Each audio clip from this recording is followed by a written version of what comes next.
Hi friends, welcome to குறிஞ்சி.com. கோதுமை மாவில் சப்பாத்தி, பூரி, தோசை இந்த மாதிரி செஞ்சு போர் அடிச்சு போச்சுன்னா கொஞ்சம் வித்தியாசமாக பிரேக்ஃபாஸ்ட் அண்ட் லஞ்சுக்கு புதுசாக ஒரு ரெசிபி நம்ம ட்ரை பண்ணி பார்க்கலாங்க. இது மேலே நல்லா மொறுமொறுப்பாகவும் உள்ளே நல்லா உருளைக்கிழங்கு மசாலாவோடு சாப்பிட்றதுக்கு அவ்வளோ ஒரு டேஸ்ட்டாக இருக்கும். ரொம்ப எளிமையாக செய்யக்கூடிய இந்த ரெசிபி இன்றைக்கி எப்படி செய்யறதுன்னு பார்க்கலாம். ஒரு கப் அளவுக்கு கோதுமை மாவு எடுத்திருக்கேன். 2 உருளைக்கிழங்க வேக வச்சு தோல் உரிச்சு எடுத்திருக்கேன். 1 கேரட்டை திருவி எடுத்துக்கலாம். 1/2 ஸ்பூன் மிளகாய் தூள், 1/2 ஸ்பூன் சில்லி ஃப்ளேக்ஸ். சில்லி ஃப்ளேக்ஸ்னால் ஒன்றும் இல்லைங்க, நம்ம காஞ்ச மிளகாயை மிக்சியில் போட்டு ஒரு 2 சுற்றி எடுத்தால் நமக்கு சில்லி ஃப்ளேக்ஸ் ரெடி. 2 பச்சை மிளகாய் நல்லா பொடி பொடியாக கட் பண்ணி எடுத்திருக்கேன். கொஞ்சமாக மல்லித்தழை, தேவையான அளவுக்கு உப்பு. முதல்ல நம்ம சப்பாத்தி மாவை பிசைஞ்சு எடுத்துக்கலாம். இப்போ இதுக்கு தேவையான அளவுக்கு உப்பு சேர்த்துட்டு இது கூட 2 ஸ்பூன் அளவுக்கு எண்ணெய் சேர்த்துக்கலாம். நிறைய பேர் சப்பாத்தி மாவுக்கு எண்ணெயை சூடு பண்ணி ஊற்றலாமான்னு கேட்குறீங்க. அந்த மாதிரி ஊற்றுனீங்கன்னா நம்மளோட சப்பாத்தி வந்து சாஃப்டாக இருக்காது, கொஞ்சம் மொறுமொறுப்பாக ஆகிடும். சப்பாத்திக்கு எண்ணெயை சூடு பண்ணி ஊற்றக்கூடாது. இந்த மாதிரி நார்மலான எண்ணெயை ஊற்றி நம்ம மாவு பிசைஞ்சாலே சப்பாத்தி நல்லா சாஃப்டாக இருக்கும். சப்பாத்திக்கு மாவு வந்து கொஞ்சம் தளர்வாக இருந்தால் தான் சாஃப்டாக இருக்கும்னு நிறைய பேர் வந்து அந்த மாதிரி பிசைவாங்க. ஆனால் அந்த மாதிரி நம்ம பிசையும் போது நமக்கு உருட்டுறதுக்கு ஒட்டிக்கிட்டு ரொம்ப கஷ்டமாக இருக்கும். நல்லா டைட்டாக பிசைஞ்சாலும் நம்ம அழுத்தம் கொடுத்து நல்ல சப்பாத்தி மாவு பிசைய அது நமக்கு மிருதுவாகிடும். அப்போ நம்மளோட சப்பாத்தி சாஃப்டாக இருக்கும். இப்போ இந்த மாதிரி மாவு பிசைஞ்சு நல்லா ஒரு 1/2 மணி நேரமாவது ஊற விட்டுடுங்க. இப்போ உள்ளே வைக்கிற மசாலாவை நம்ம ரெடி பண்ணிக்கலாம். அதுக்கு உருளைக்கிழங்கு நம்ம கையால் மசிக்கிறத விட இந்த மாதிரி திருவருதால திருவி எடுக்கும்போது ஒரே ஈவனாக இருக்கும். நம்ம உள்ளே ஸ்டஃப் பண்ணும்போது மேடு பள்ளம் இல்லாமல் கரெக்டாக வரும். இப்போ உருளைக்கிழங்கு இந்த மாதிரி திருவி எடுத்துட்டேன். அது கூட திருவின கேரட்டை சேர்த்துக்கலாம். உங்களுக்கு ஃப்ரெஷ் பட்டாணி கிடைச்சதுன்னா அது கூட இந்த டைமில் சேர்த்துக்கலாங்க, ரொம்ப நல்லாயிருக்கும். நல்ல பொடியாக கட் பண்ண பச்சை மிளகா, 1/2 ஸ்பூன் அளவுக்கு சில்லி ஃப்ளேக்ஸ். இந்த சில்லி ஃப்ளேக்ஸ் சேர்க்கும் போது இதுக்கு ஒரு நல்ல வாசனை கிடைக்கும். பொடியாக கட் பண்ண கொத்தமல்லி தழை. உங்களோட காரத்துக்கு ஏற்ற மாதிரி மிளகாய் தூளை கூட்டவோ குறைக்கவோ செஞ்சுக்கலாம். நம்ம ஏற்கனவே மாவில் உப்பு போட்டு பிசைஞ்சிட்டோம். இந்த மசாலாவுக்கு மட்டும் தேவையான அளவுக்கு உப்பு சேர்த்துக்கோங்க. இதை நல்லா கையால் பிசைஞ்சு எடுத்துக்கலாம்.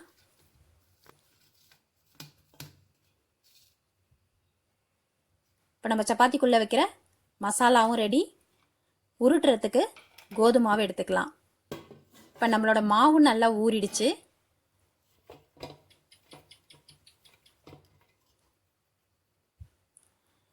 நம்ம நார்மலாக சப்பாத்திக்கு எடுக்கிறத விட கொஞ்சம் பெரிய உருண்டையாக மாவு எடுத்துக்குங்க.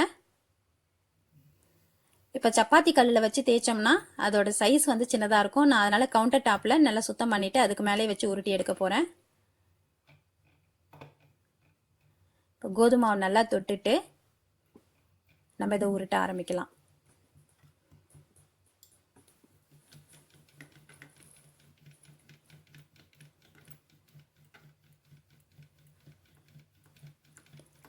எல்லா பக்கமும் ஒரே ஈவனாக உருட்டுங்க.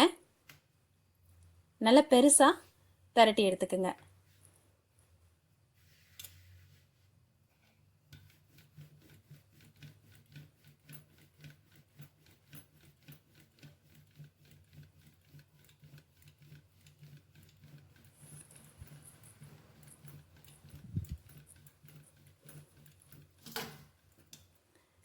இப்போ இந்த அளவுக்கு நல்லா மெலிசாக பெருசாக திரட்டி எடுத்துட்டு இதுக்குள்ளே நம்ம ரெடி பண்ணி வச்சுருக்க அந்த உருளைக்கிழங்கு மசாலாவை எல்லா பக்கமும் பரவுற மாதிரி தடவி விடுங்க.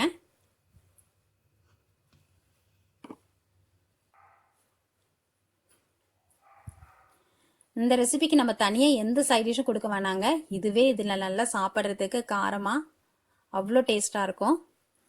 இப்போ இதை நம்ம நல்லா சுருட்டி எடுத்துக்கலாம். சுருட்டும் போது மாவு வந்து லூஸ் விடாமல் நல்லா டைட்டாக சுருட்டிக்குங்க.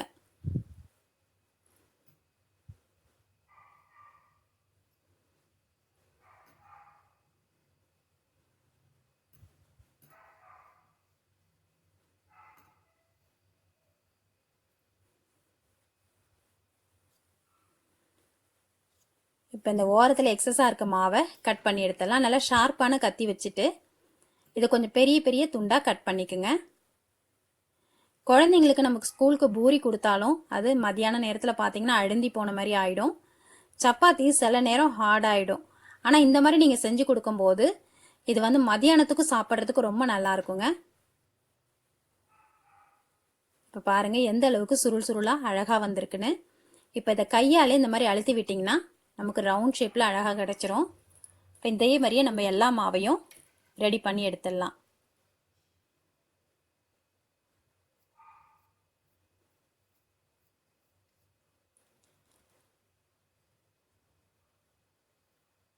இது பார்க்கறதுக்கு ரொம்ப வேலை உள்ளது மாதிரி தெரியும். ஆனால் இதை நீங்கள் செய்ய ஆரம்பிச்சிங்கன்னா ரொம்ப ஈஸியாக இருக்குங்க. இது நம்ம உருளைக்கிழங்கை வேக வச்சு ஃப்ரிட்ஜில் ஒரு டப்பாவில் போட்டு வச்சுட்டா போதும். இதை நம்ம காலையில் எழுந்து சட்டுன்னு குழந்தைங்களுக்கு செஞ்சு கொடுத்துடலாம். இப்போ எல்லா மாவும் இந்த மாதிரி உருட்டிட்டு உள்ள மசாலா வச்சு இந்த மாதிரி அழுத்தி ரெடி பண்ணிட்டேங்க. இப்போ இதை பொரிச்சு எடுக்கிறதுக்கு அதிகமான அளவில் எண்ணெய் ஊற்றணும்னு அவசியம் இல்லை. கொஞ்சமாக எண்ணெய் ஊற்றிக்குங்க. இப்போ இதை நம்ம ஒன்று ஒன்றா அதை அடிக்கிடலாம்.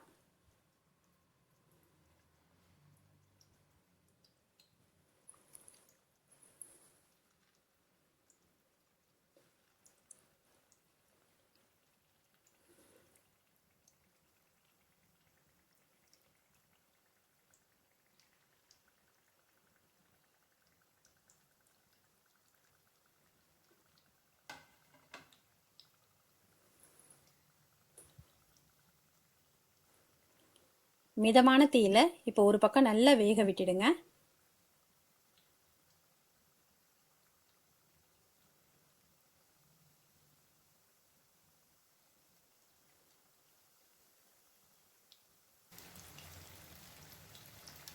நல்ல ஒரு கோல்டன் கலர் வந்ததுக்கு அப்புறமா இதை நம்ம திருப்பி போட்டுடலாம்.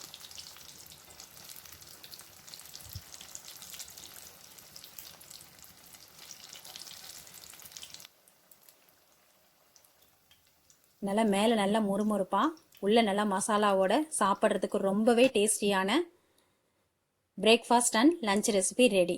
இந்த ரெசிபி நீங்களும் உங்கள் வீட்டில் ட்ரை பண்ணி பாருங்கள். ட்ரை பண்ணிவிட்டு எப்படி வந்ததுன்னு சொல்லிட்டு உங்கள் கமெண்ட்ஸை கமெண்ட் பாக்ஸில் சொல்லுங்கள். இந்த ரெசிபி உங்களுக்கு பிடிச்சிருந்தா லைக் பண்ணுங்கள், ஷேர் பண்ணுங்கள், சப்ஸ்கிரைப் பண்ணுங்கள். உங்கள் ஃப்ரெண்ட்ஸ் ரிலேட்டிவ்ஸோட இந்த வீடியோவை ஷேர் பண்ணிக்கோங்க. நன்றி, வணக்கம்.